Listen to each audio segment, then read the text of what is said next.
contributions in the field of neurofeedback. So I am waiting now, and I'm ready to share my screen. And let me share with you about my presentation. So we are going to continue talking about QEEG and brain mapping. In fact, we are going to talk about how to read a brain map, how to identify neurophysiological markers, and how to detect health states or disease by using brain mapping. I think there's not going to be enough time to talk about how to detect drug effects using brain mappings, but maybe I will talk with the science beam staff. We can make a space in our schedule and schedule another workshop just to talk more about these kind of topics that maybe will be of interest to all of you. So let's see what happens from acquisition to the quantitative analysis of brain waves.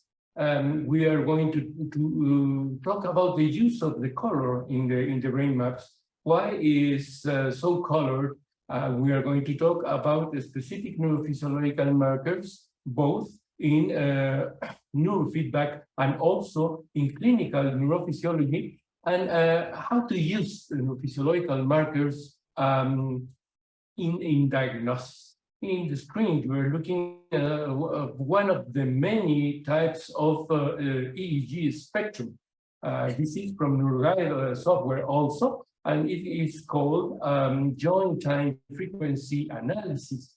The black arrow is showing us that it is a kind of spectrum that is interactive. So if we double click in a certain part of the spectrum, the software will respond with the specific information related to time, the band frequency, and the amplitude of the signal. In the bottom part, you can see the time series that is related to that specific spectrum, and also in the left side of the window, you can see the power spectrum. Also, in the left part of the same window, you can see all the tabs for the configuration of the spectrum. That means that you can change some parameters in that spectrum to make it more clear. For example, the frequency band or the amplitude. But for the moment, let's pay attention to this element in the spectrum that you are going to see also in the brain maps. And this is the most important part of the brain maps, because it is giving us the basic information of how to interpret, how to read, because we are going to read, first of all, the brain maps. But we have talked about many things in this workshop. We have talked about basic neurophysiological signals analysis. We have talked about the systems, science being systems, and its qualities and capabilities. We have talked a lot about Dr. Fatima showed us many things about neurofeedback, and also Dr. Amiri has given us quite a lecture about NeuroGuide and about neurofeedback and the uses of the sine beam devices. But we haven't talked about the history. I'm not going to talk too much about history, but maybe it is important sometimes to start looking where all these things started. So let's talk about a little bit, as I told you, of history of quantitative EEG. What you are looking in the screen is the first quantitative EEG machine. The picture came from the book named Neurometrics, published in 1977. It was the creation of E. Roy John, the scientist who developed brain mapping. We can say that E. Roy John was the inventor of the concept and the applications of quantitative EEG and brain mapping. So we have to go back there in the 1970 decade. We're going to talk about from Neurometrics, that's the way he called this type of device, to brain mapping. And what you are looking in the screen is what the modern systems can do with a laptop and an E-wave, or maybe another type of science beam device, like, for example, a 64 channel or 128 channels. So that's where the story began. Yes, we have to think that quantitative EEG is about 45 years old. Well, he is he's mature now. Quantitative EEG is mature now and is demonstrating that with a lot of developments. But let me tell you that the story seems to begin before, because Hans Berger, the inventor of EEG, of electroencephalography, performed the first analysis or Fourier transform to one of his time theories. Remember, he worked with one channel, with a bipolar hookup, and to one of his many recordings of the time, one of his many time series, he had a database printed in paper of about 1,000 recordings. That for the time it was too much. And to one of them, or maybe many, he tried to analyze it in a different way. So he performed the first Fourier transform. That's in that time was Fourier transform only, because the method of fast Fourier transform was developed until 1960. So for that moment, the attempt was only with the traditional algorithm of Fourier transform, and he did it. I have tried to look about the report. I have found any, but I agree with Bob Thatcher that he was the first scientist, Hans Berger, who developed this technique. So maybe we can say, maybe it is fair to say that he was the pioneer also of quantitative EEG. Unfortunately, the war came in the middle and many things changed, but we have to consider that also when we are thinking about quantitative EEG. In the screen, you can see the cover of the book that I was telling you about, Neurometrics, Clinical Application of Quantitative Electrophysiology. Please remember, go back to the 1970 era and think that this contribution was a huge contribution developed for the study of EEG. There are. This is the soft cover in the right side of the screen, and in the left you have the first page of this book. Also, the volume 2 of because you know Roy John developed an important series of publication related to this type of system, this type of joined devices, because he has to join a lot of devices. This is, for example, one PDP 1110 system from the IBM company. There you can see the teletype. This is the printer and the grapher of the time. This is the computer. It is a terminal of the main computer with the magnetic disk, and this was the device. We can say that this device, which only has 19 channels, was the great-great-grandfather of Anyway, for example. The fundamental idea of this creation, we can say that, was to build a system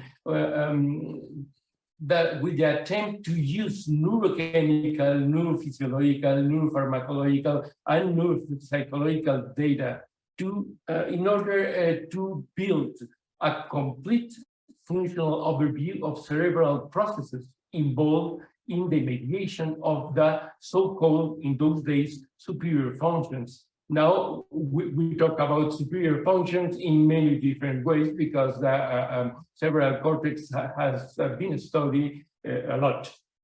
But in those days, scientists used the same terminology that was created by Pavlov, relating to the complex functions of the cerebral cortex. And he wanted, Roy John, to study from arousal and attention to the subjective and psychopathological experiences. So that was the main idea. That was the main idea.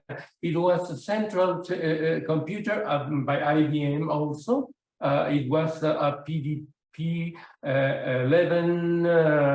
This one is a mini computer at the time, but the central computer was 11. I don't know, maybe 1140 or so. This idea developed the quantitative methods for the study, not only the EEG, but in neurophysiology in general, because these scientists want to extract, that's the way he called it, from the neurophysiological data, the specific elements that reflect the brain functional characteristics in relation to all the brain functions, sensory, perceptual, cognitive process, and the way they are integrated. So it was a huge objective that led to the enormous field of neuroscience, modern neuroscience.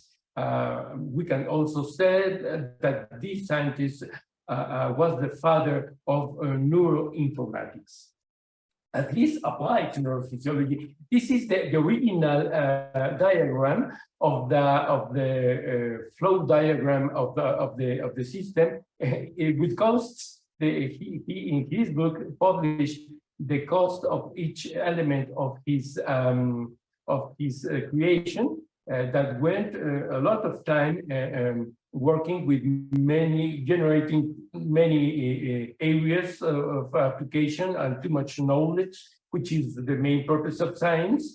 And he developed a specific set of applications for this type of devices. The central element was, of course, data terminal, in this case, with 22 fixed gain amplifiers. It was only one gain to in those times. And let me tell you that 22 channels was a huge innovation of the time, because they were using only devices with a channel. 12 channel was a huge device. And if you thought of a 16 channel, you were talking of a great, huge, and complicated device. So this relatively small device of 22 channels was also an innovation. He was, of course, using only the 1020 international system because in those days, this system created by Herbert Jaspers was had only about 20 years old. It was young in those days, the system. So it was widely used. That's why it is called 1020 international system. And he was using a monopolar device. In red, it is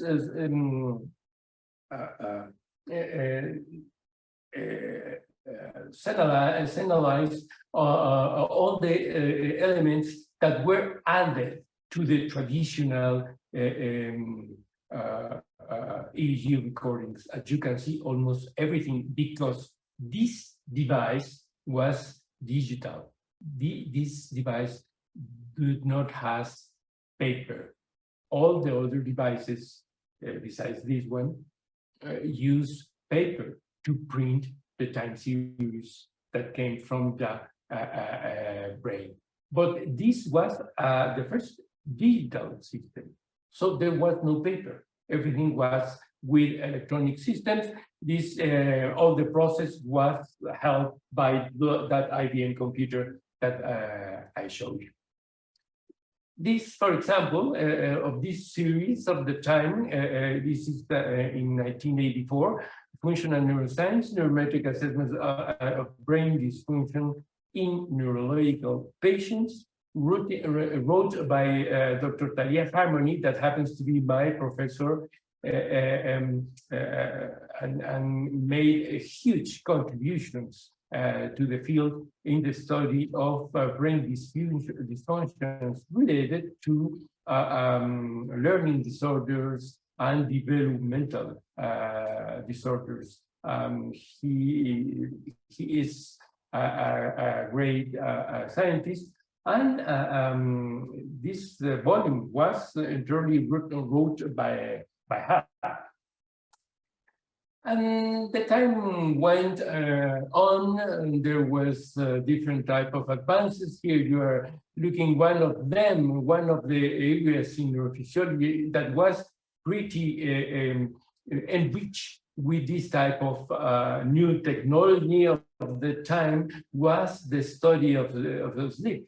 Polysomnography was of sleep. Was one of the areas that took advantage of the brain mapping systems. Here you are looking at a system from the end of the 1980s era. You look at the CAP and look at the acquisition system. Look at the computers with a magnetic disc, 5 inches maybe. I don't know exactly the size of those discs, and there was a lot of work with brain mapping. There was also opposition, because in some parts of the world there were some old-fashioned clinical neurophysiologists that were against to this type of technology, that they say that nothing could replace the human eye in detecting the brainwave shapes. Nevertheless, brain mapping grew, systems became widely used in the world, but let me tell you that something was missing in this kind of development. Something was missing until one day QEEG mapping life became colored. Yes, technology advanced, color start appearing in brain mapping, and then brain mapping show a different face, show a different area. There you can see a traditional frequency map to your left with all the bands that system recorded, as one of my systems record. We'll talk about this more because we are going to see the use of these colored maps in clinical and in neurofeedback, clinical neurophysiology, but also in neurofeedback, both in clinical or health application, clinical application, and also in research. And there you are looking at the same system with two different types of analysis. In this picture, you can see the time series, but also you can see the spectrum of the whole 1020 system. And in this picture, you can see analysis of the same time series performed. All this was made in my laboratory. This analysis was performed with S. Loretta by Pascual Marquis, the author of the software of the first neuroinformatics environment for analysis time series in order to look at the source. The source, that means where these tracings came from, which was the beginning of the era that these pictures are very recent, but the work of Pascual Marquis started in 1992, and he started with the era of the study of the source and the localization of the sources in a different type of brain mapping, also with a different type of scale, of color scales. This this opened a very new, different field that was and is until today pretty used in neurofeedback, both for assessment and also for treatment. This is the same image, and you can see there are a lot of there's a lot of information. There are different types of maps. This is Loretta because it stands from low resolution tomography, and as you can see here, the time series have a different time window, and in this MRI images, you can see the projection of the sources. You can see also this 3D image, and this part of the analysis came from this red segment that is marked here in this system. This also can be done online in the moment, and this is performed also by the software that Dr. Amir showed us, NeuroGuide. So you can work with a 24 E-wave, 24 channels, or maybe 32 or 64, and perform also this type of analysis in order to assess and treat your clients and your patients. In fact, Joe Luber and Bob Thatcher developed the area of QEEG neurofeedback, joining NeuroGuide and Loretta softwares in order to do Loretta biofeedback. And that was because Marco Conguido developed this type of QEEG brain mapping, but that's material for another workshop.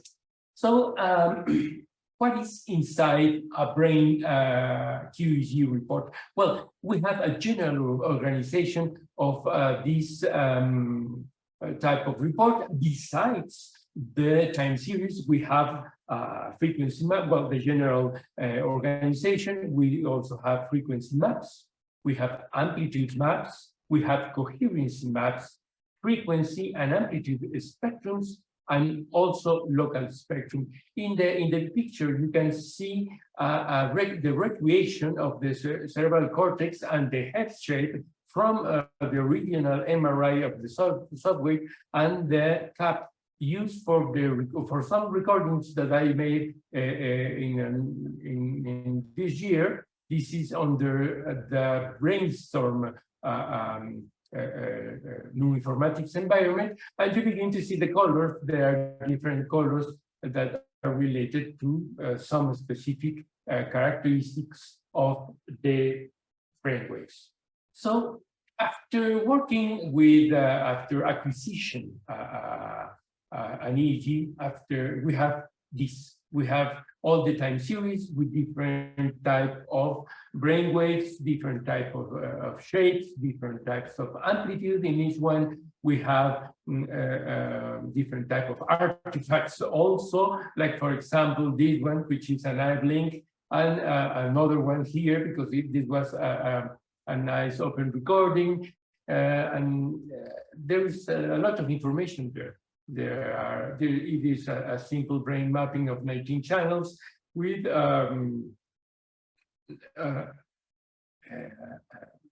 in the resting state with eyes open, and there's a lot of information there.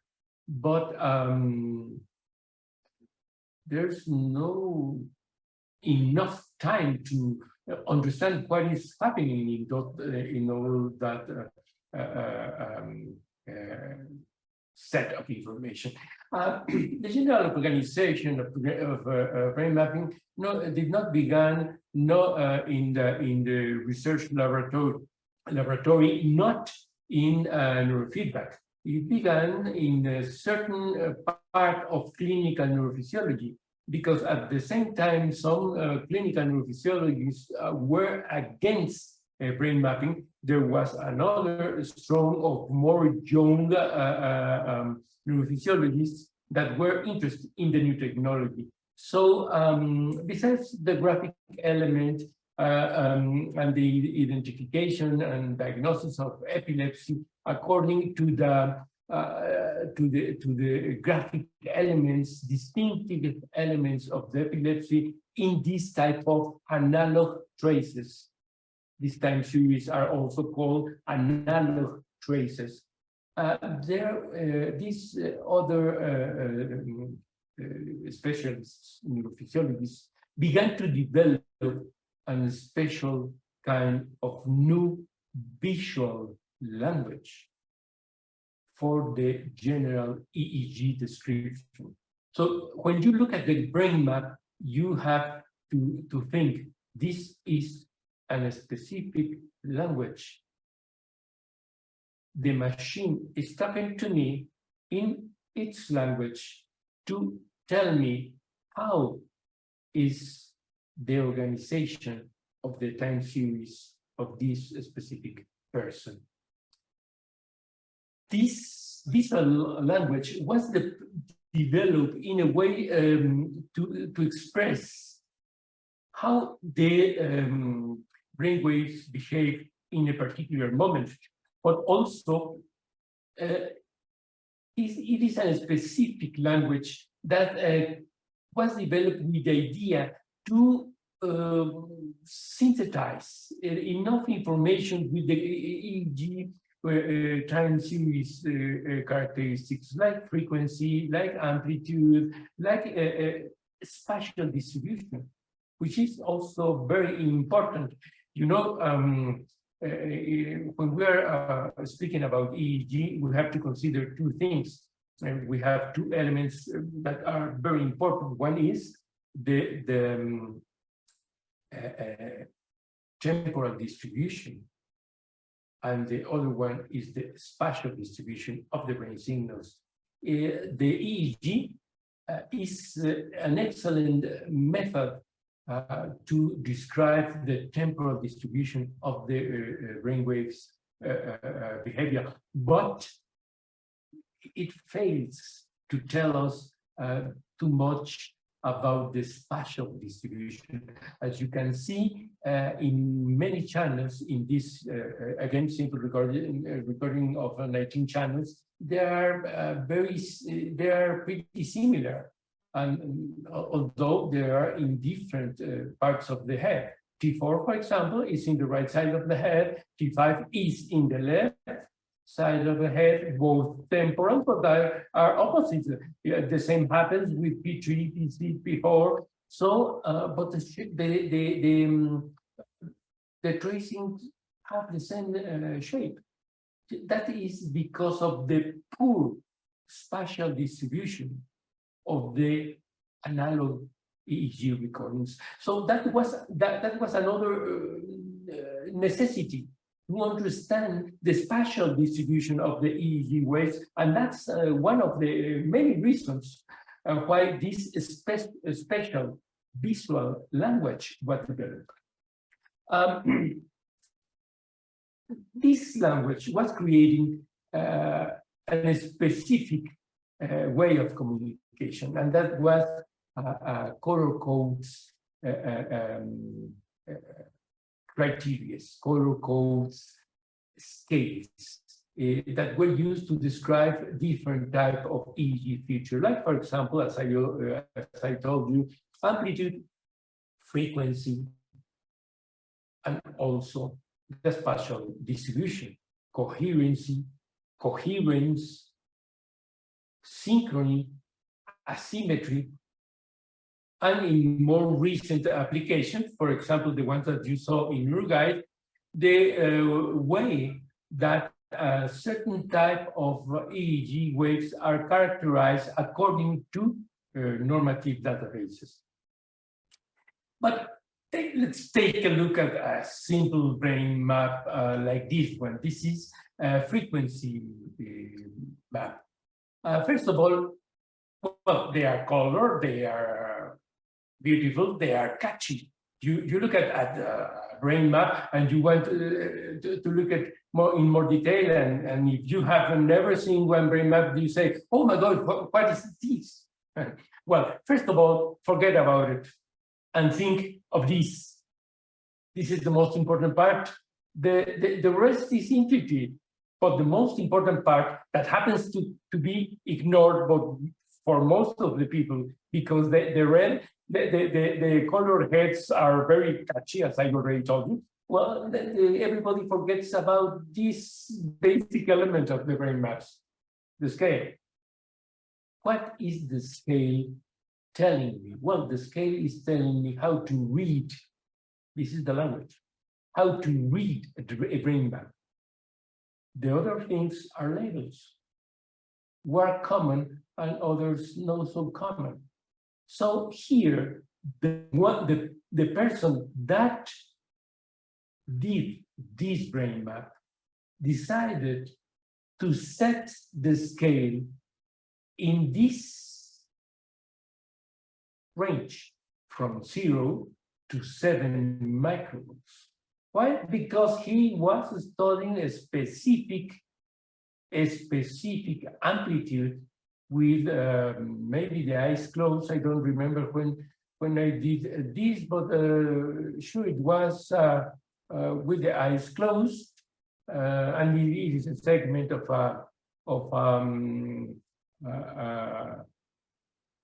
the whole recording. Oh, I don't remember because I made this during the pandemic. That's the reason this was made in 2020. Well, the thing is that the specialists, in this case me, decided to fix the scale in this range, 0 to 7 microvolts. And the system assigns a specific color in a chromatic scale to that range from 0 to any number, in this case 7. So we can see all this, but first we see this type of scale. So all the colors are going to tell me that all the information I'm looking here is going to be distributed, spatially distributed in the range between 0, which we set in red, to 7 microvolts, and the different elements in the scale. That means 1, 2, 3, 4, 5, 6 microvolts will be color coded in the other colors, like yellow, green, light blue, darker blue, and purple. Then we have here the frequency bands, the head is represented with the traditional 1020 system. These small dots, as you already know, are the representation of the electrodes. The triangle in the front is the nose, so we can see the orientation of the map, and the distribution, the spatial distribution with voltage estimated in every frequency band. Then it's very easy to read the brain map. Now here, this brain map is telling us a lot of information of the same case. So we can see it like this, or we can see it like this. And here we're seeing the frequency bands and how they were defined in the system. For example, delta 0.5 to 40 hertz to 4 hertz, excuse me, or theta, alpha, SMR, beta 1, beta 2, gamma, and all the bands, and how the voltage was concentrated in what part of the head, that's the spatial distribution, in each frequency band. This, in the beginning, was a huge contribution, because with this type of language, we can, in fact, the time, the neurophysiologists of the time did compare the frequency bands distribution, the spatial distribution from healthy individuals to very different type of recordings performed to different type of individuals with different type of conditions. Well, this is one. There's other type of information in the brain map, like for example, the length that is representing this type of brain maps, in this case, 7.06 seconds, the type of montage. For example, this case was referential. This is not the only one that you can use. There are a lot of montages that you can use. Many are preferably for the clinical field. Many others are used in research. Others are used specifically in neurofeedback applications. You have also the time, the ID of the patient, the age, and all the other information on the location of the recording in the database, the type of the map, and also the sample rate, and it depends of the fabricant of the device, the type of information that decides to place in the reports. So this is one of the maps that are common in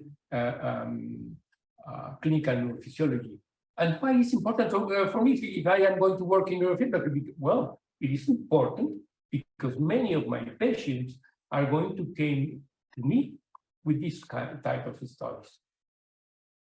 Many parents of the children that with ADD or ADHD are going to come with me and say, well, the clinical neurophysiologist told us that our son is sick. I said son because remember the rate in ADD and ADHD is 73 in 10 men. We are the ones that have more, we referring to men, the ones that have more ADD cases. And also, not only the doctor says he has ADD or ADHD, but gave us this. And what is this? It's a collection of little heads and color.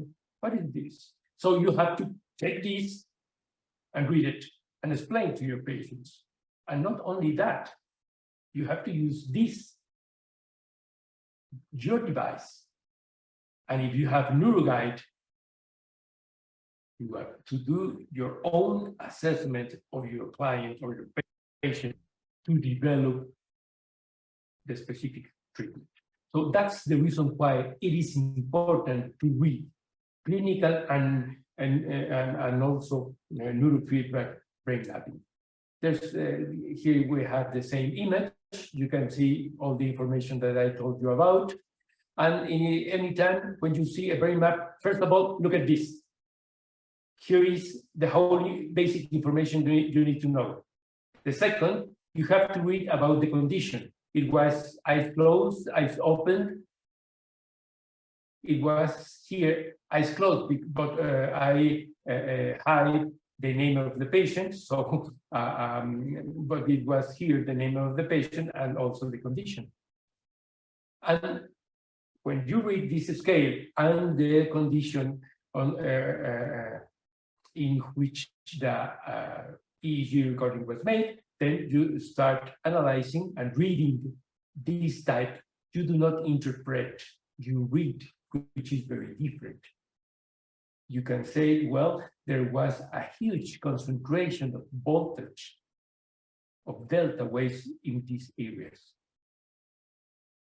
What is happening here? Because he was awake, he was not sleeping. If the patient were sleeping, then the whole map will be with this tone because it will be in a slow waves condition.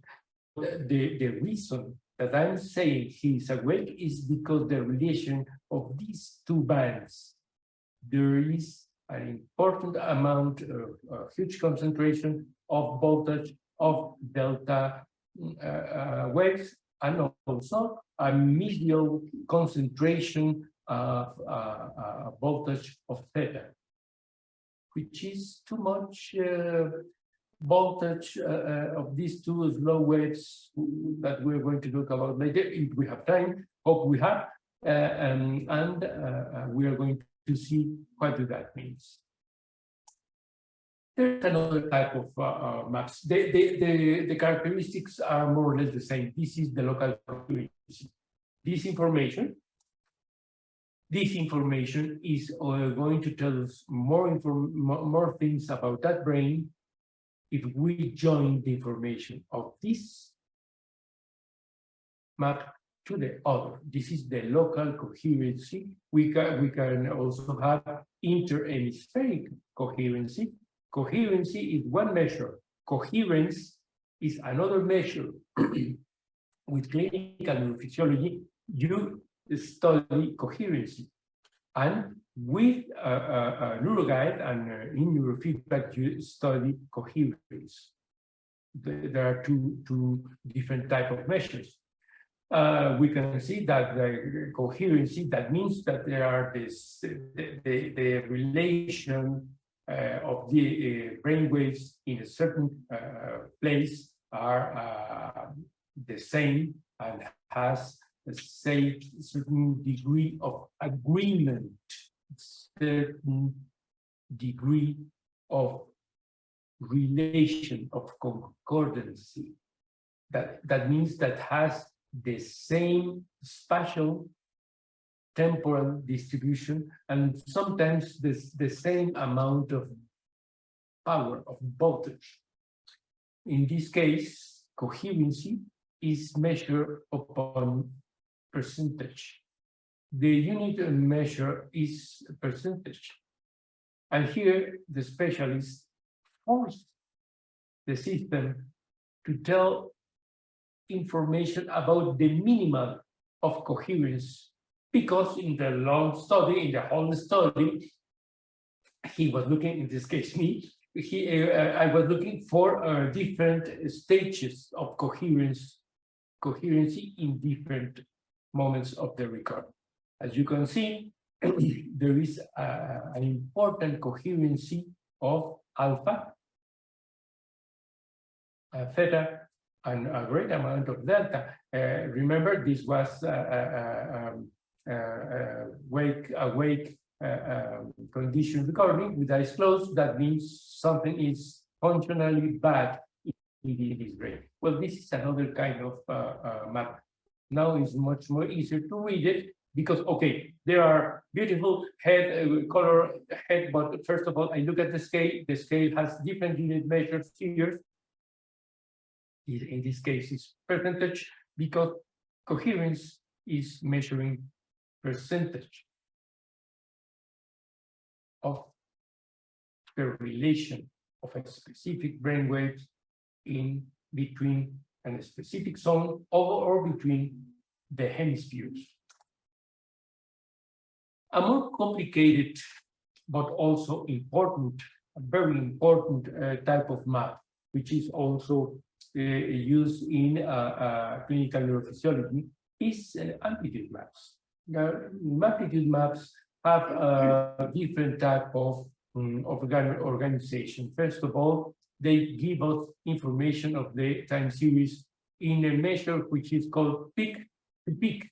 That means negative and positive values, and the scale, the color-coded scale, is assigned according to those type of elements, the positive and the negative values.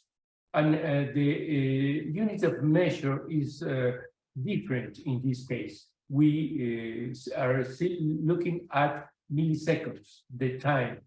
For clinical neurophysiologists, for cognitive scientists, and for neurofeedback specialists, this is an important measure of unit because many of the important things in brainwaves happen in milliseconds. This type of map is returning measures every 8 milliseconds or so.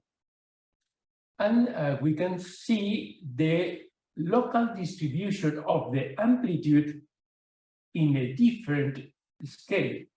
In this case, 80 microvolts, positive and negative 80 microvolts. And you obtain a different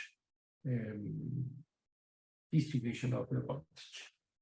This allowed us to identify a specific zone of huge concentration of voltage. And as you can see, there is not such a thing. You can have a mid concentration of voltage in the levels that the brain map is showing you here in different types of moments. So this type of map is also showing us the distribution of the voltage, spatial distribution of the voltage. That's one important thing. I have said this a lot, but this is the most important reason of using maps. The spatial distribution, in this case, of the amplitude and its relation to the different types of voltage. For example, we have here concentration, voltage concentration or of negative values. As you can see, in all these different type of distributions of the information, the main brainwave characteristics, there are a lot of combinations. So different type of scientists began to study this type of combination, and that was the way the neurophysiological markers developed. Speaking about neurophysiological markers, we have to consider different things. First of all, there are specific graphic neurophysiological markers that we're going to see at the end of this presentation, but they do not have any type of initial maps. They are only graphical because they are useful in a specific kind of diseases like epilepsy, for example, and this is a field for clinical neurophysiology. but are many other neurophysiological markers that were developed in neurofeedback field and are used for diagnosis, and also for the identification of the state in which the person was performed when the study was made. Those are the reasons why neurophysiological markers are useful tools that were developed from brain mapping. This is one of the fields from where the neurophysiologicals came from. Here you are looking at the spectrum. This is a collection of spectrums, of frequency spectrum of each electrode in the 1020 international technique. And here you can see another type of combination of the brain waves. We are going to talk about the spectrum because many of the neurophysiological markers are quantitative, especially in the field of neurofeedback, and they became from two important contributions. One, the study of the different type of spectrum in different type of conditions and situations, and also the study of spatial localization of the brainwaves.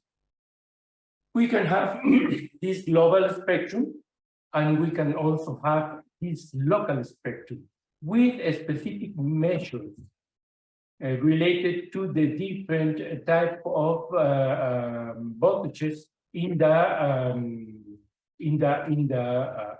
brainwave. Different type of measures that can be telling us how how was the amplitude in different type of units of measure. For example, peak to peak, the whole brain activity, positive and negative values included.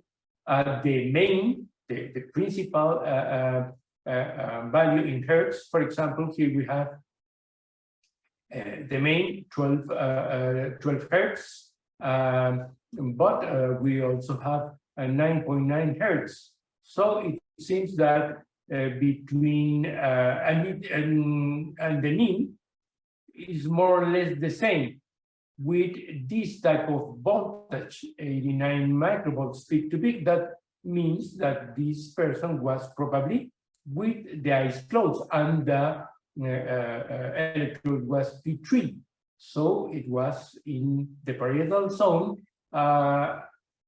This information is telling us that the the person with this recording was with the eyes closed. That's the reason why this peak frequency, that's another measure, and from this peak measure became many elements of the neurophysiological markers. We have different peaks in this spectrum, but the main peak is in alpha, which is telling us that this person was with the eyes closed, but also awake, and also with certain type of alertness, because he was with certain type of peaks here during the recording in the fast waves in the range of the 15 to 20, 30 hertz, and also we have some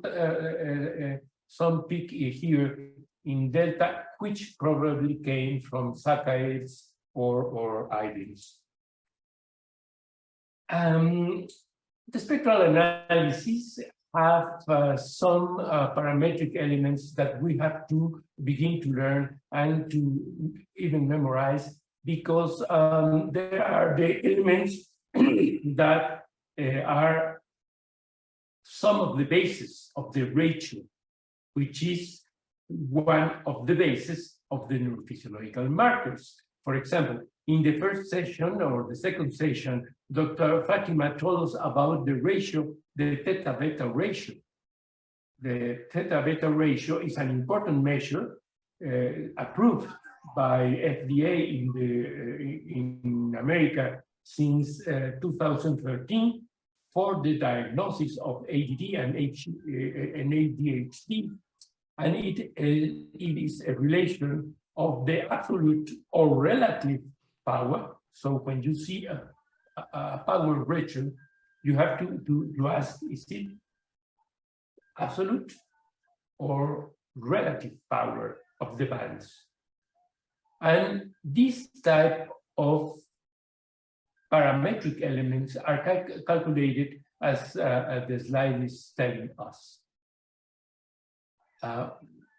This is the value under the curve that is reflecting under the frequency intervals how the power of the brainwaves is being distributed. This is one of the most important contributions of the spectra, EEG spectrum.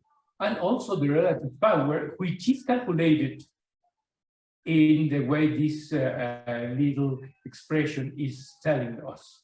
For example, the relative power of alpha is calculated by measuring or taking the absolute power of alpha divided into the sum of the absolute powers of the rest of the bands, including alpha. That will give us a specific relative power of alpha. In this case, we are also including the value obtained here, which is the ratio value.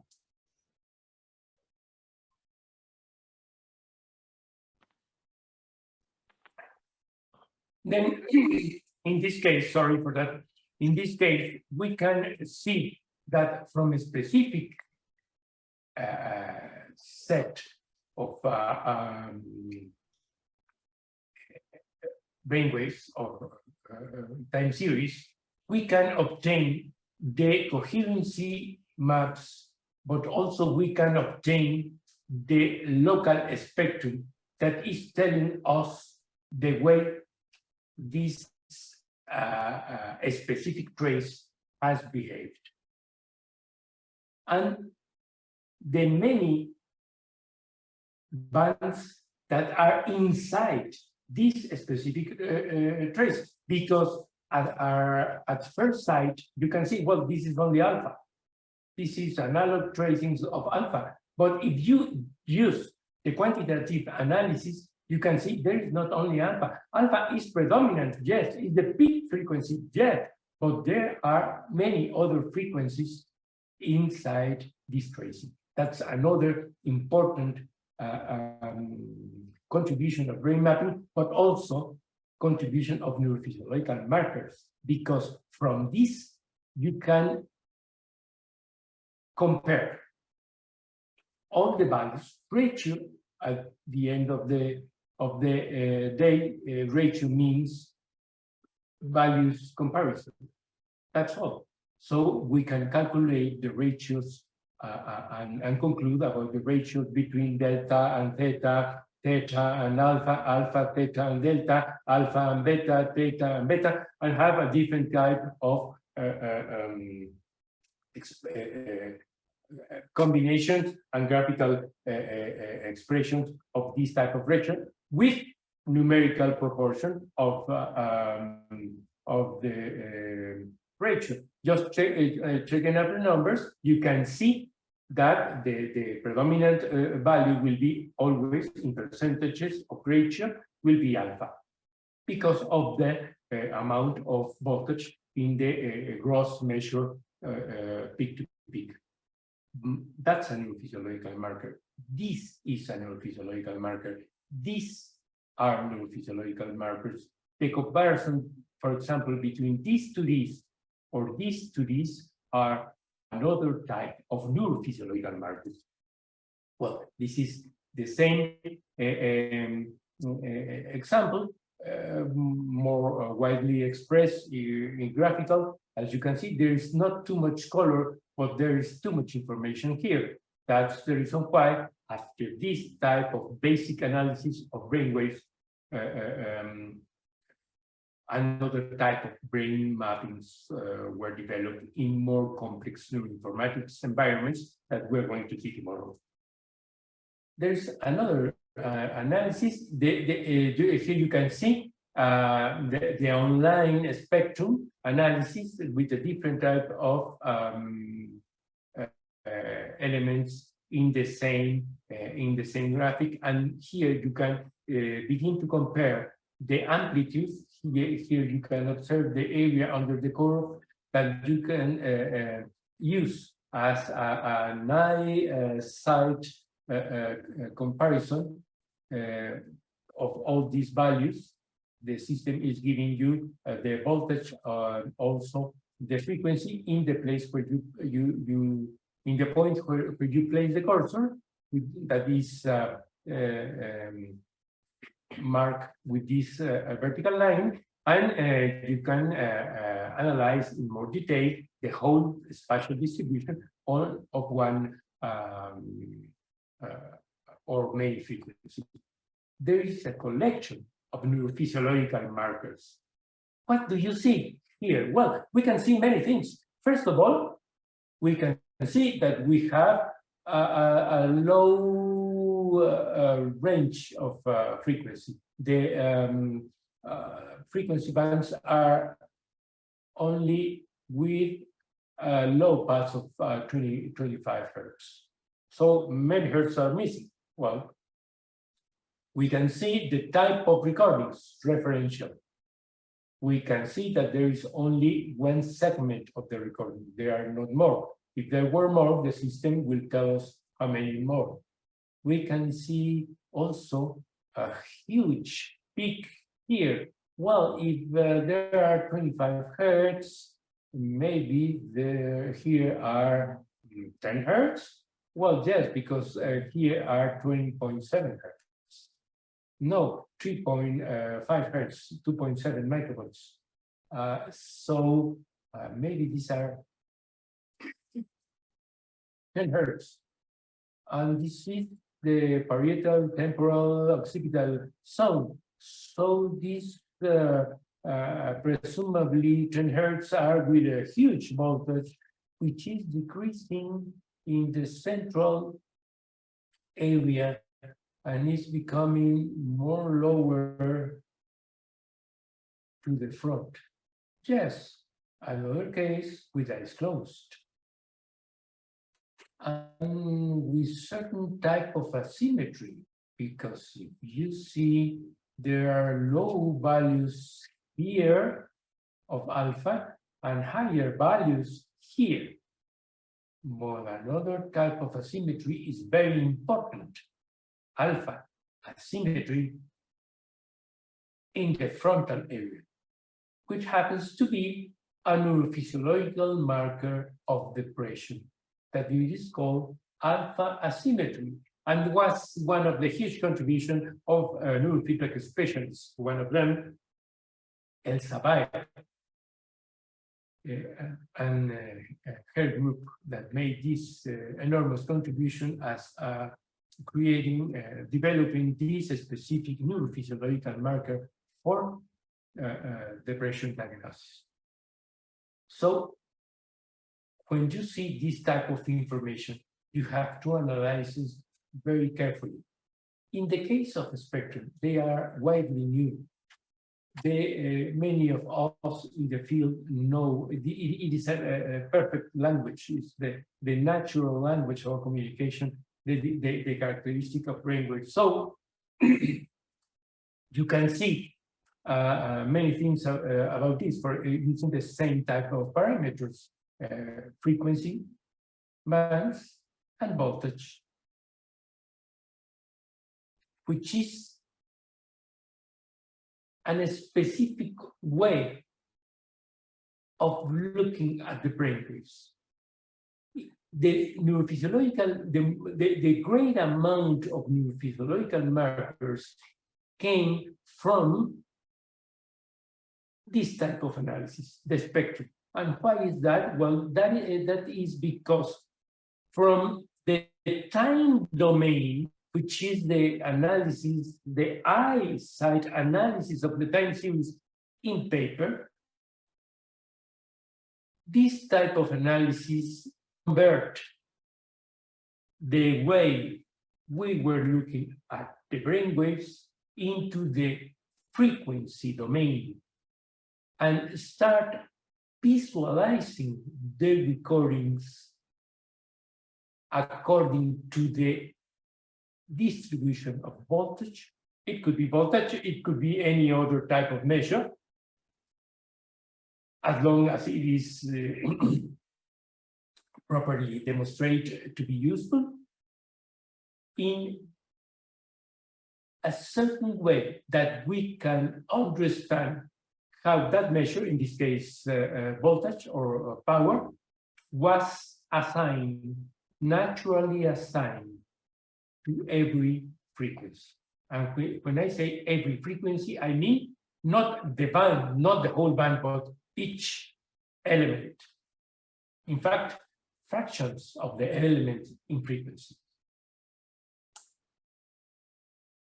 These are another type of neurophysiological markers. So we can see a flight view of the spectrum and a specific view of the spectrum and the local view of the spectrum.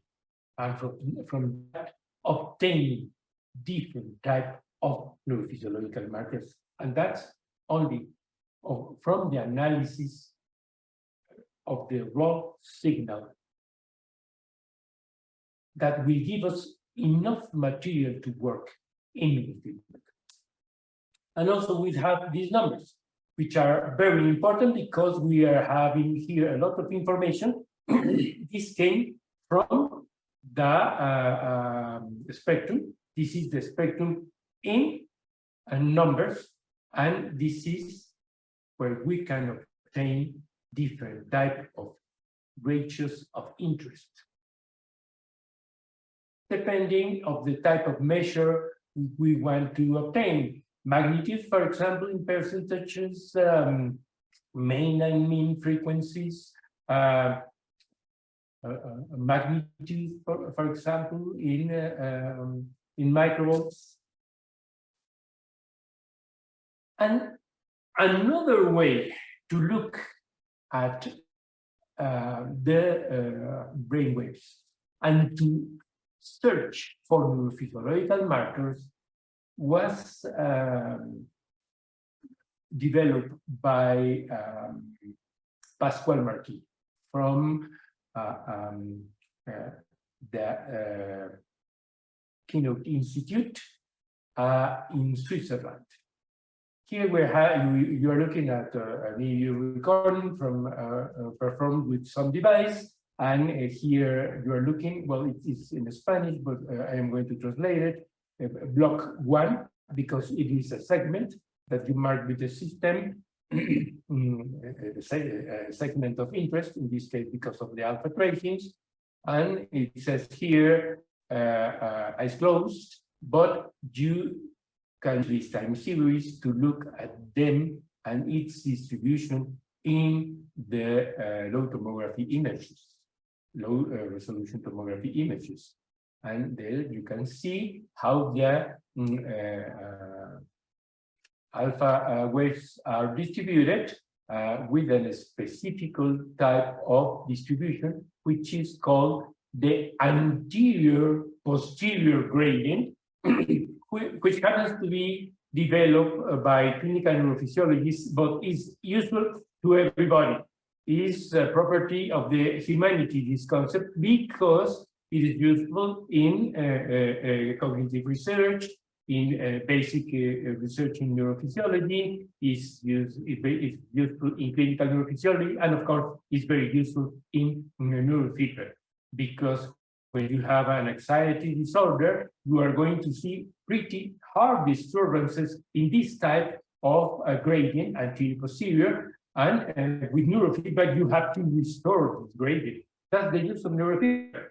So when you have a client you can, and you have this sequence of images, you can use this new physiological marker and say, well, here the system is telling me that this natural organization of the brain waves is affected, which is telling me that you or your patient or your familiar is experiencing a generalized anxiety generalized state. And with neurofeedback, we are going to recover these natural properties of brain waves organization. This is the recording of a normal subject, so you can use it as a plate, as a comparison. There are also averages of hundreds of subjects with some with this type of images that you can find in online, and also we can find another important things. For example, in this axial view, you can see an important concentration. This is another language. The light of the color is low concentration. The heart of the color, strong concentration. In this case, not of microvolts, but microamperes, because we are looking at the sources, and the sources are measured in amperes. And we are looking here at the high concentration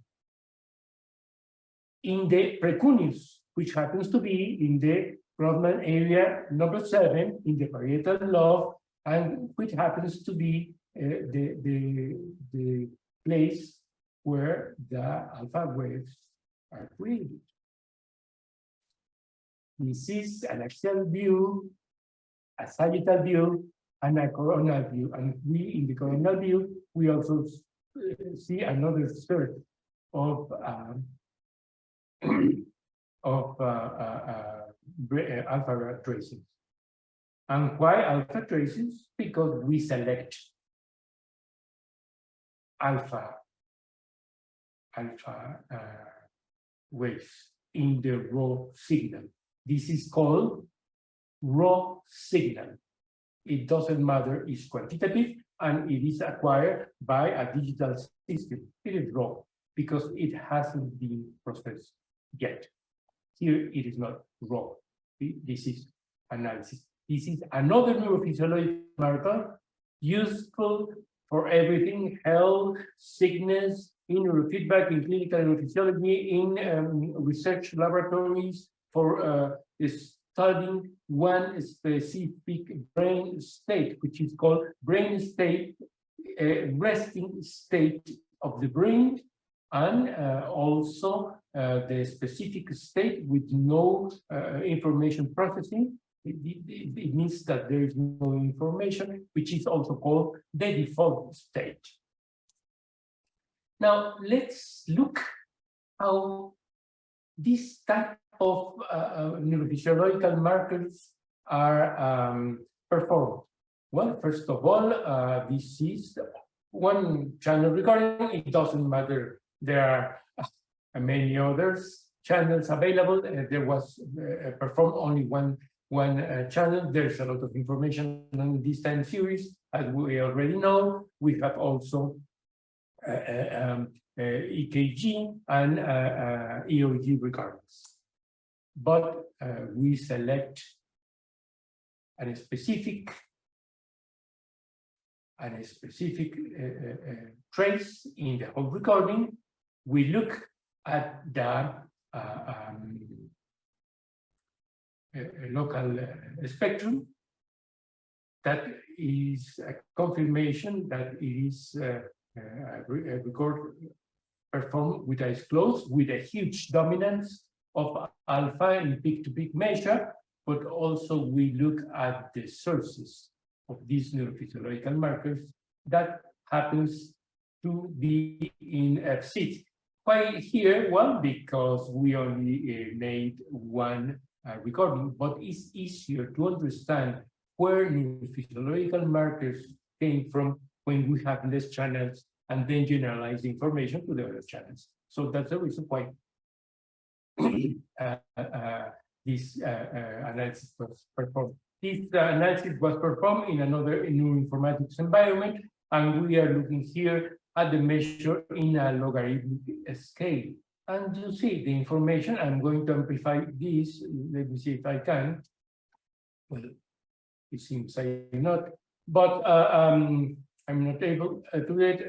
I'm using the whole screen. But here you can see the color-coded scale, and you can see the logarithmic scale of the concentration of power.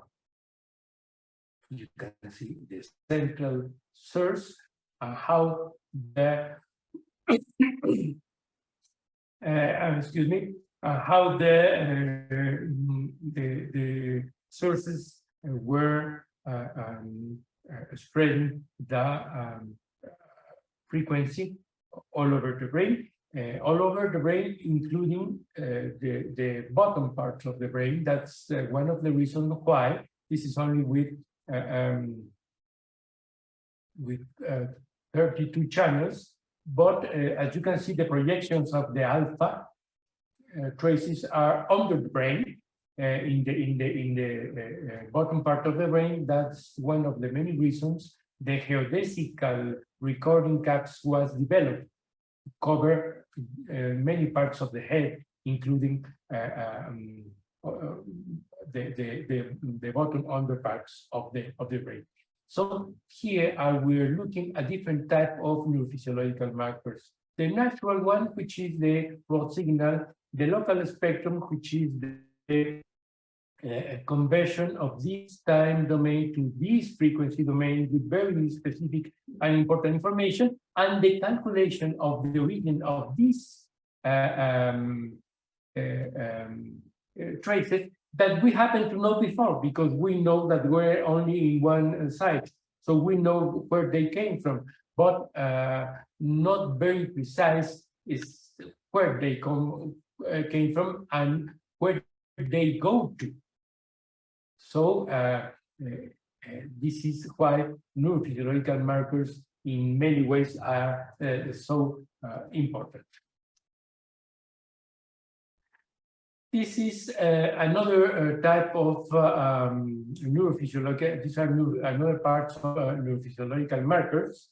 I'm looking at the time, and I take too much time of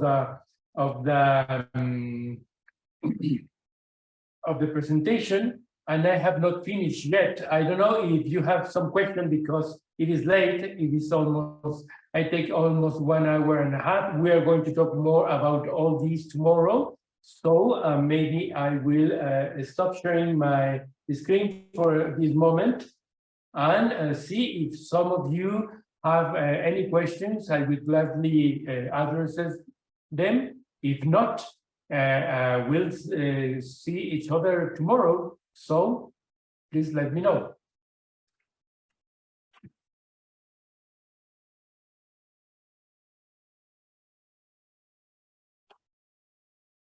Dr. George?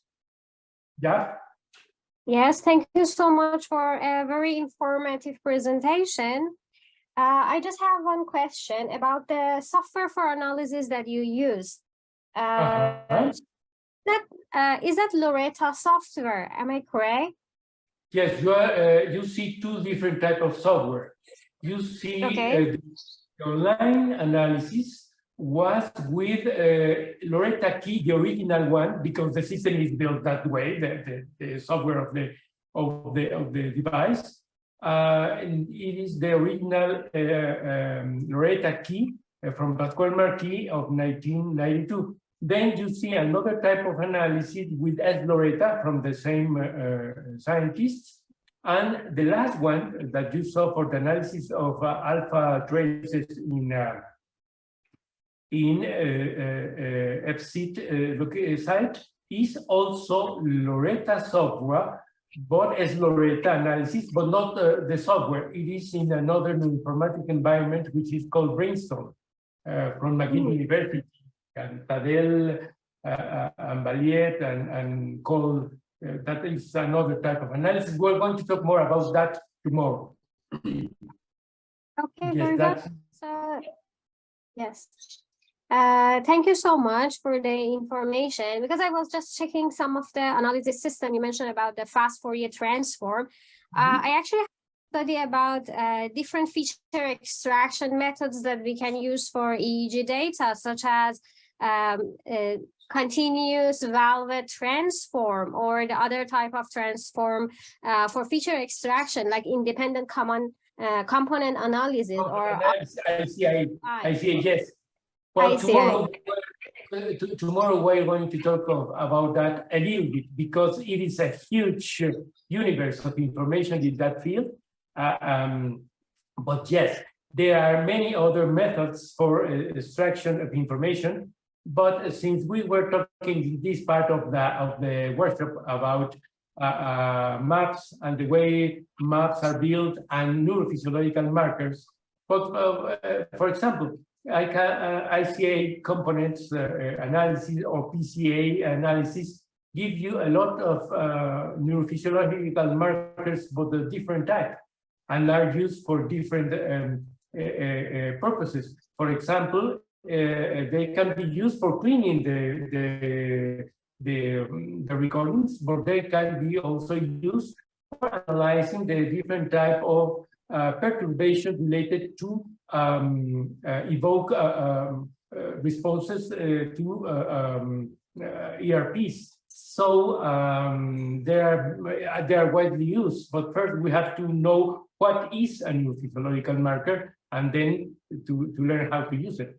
Yes, okay, very well. Thank you so much. Actually, I'm not a neuroscientist. My specialty is actually around designing machine learning system and artificial intelligence. That's why I was interested in the type of feature extraction that you mentioned, and also about the different diseases and what type of feature extraction is suitable for them, depend on if they are time series data or other information that you discussed. Actually, it was very helpful for me. In my study, I'm using LSTM as one of the feature extraction together with convolutional neural network to just train a network for analysis. That's why I found. Let me tell you that you are talking to the creator of the DLab environment, the deep learning assisted biofeedback system that is built by me. It is going to be published hopefully in this month. I am waiting to the publication of the book, and the model that I created during this year is called DLab. Stands for Deep Learning Assisted Biofeedback, which happens to be developed under MATLAB platform, which happens to be the first environment, deep learning environment. It uses all these techniques that you mentioned, and happens to be the first type of environment developed for this type of application. So wow, that's actually amazing. Yes, it is. Yes, it is. We are in the process to upload to our GitHub platform all the codes. So if I have your information after the workshop, I can send you all the information and the DOI code for the book when it is published. Yes, very well. I will look forward to that. I hope I can stay connected, maybe via email. We can just exchange email because we are also using Python. We use MATLAB for analyzing the EEG and EMG data. And very well, that was very interesting. And thank you so much for sharing those information. I will look forward for tomorrow's discussion. Yes, we are going to talk about many different things in more complicated, but many different things. You are going to see how many algorithms, many of machine learning algorithms are applied in a neuroinformatic environment, are built into a neuroinformatic environment used to a different way of EEG analysis. That's the reason why I was mentioning that maybe we have to organize another type of workshop here in Science Week related to all this field of neuroinformatic environments and different type of methods for extracting information of brainwaves. Yes, that would be great. Okay, very well. Much, Dr. Jordan. That's all. I don't have any other question for now. Thank you for your interest. Any other questions? Well, I don't know. Sunny, are you still there to close the session? Dr. Amiri?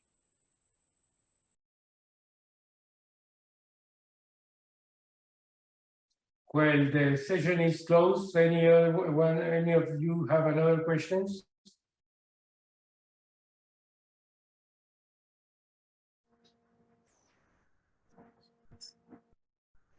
Dr. Palacios, thank you for your best presentation.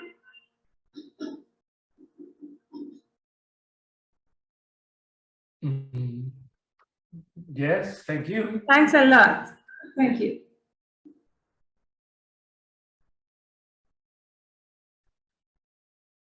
Okay, so I guess we'll see you tomorrow. Thank you so much. See you tomorrow. Yes. Bye. Yeah, bye. Bye, everyone.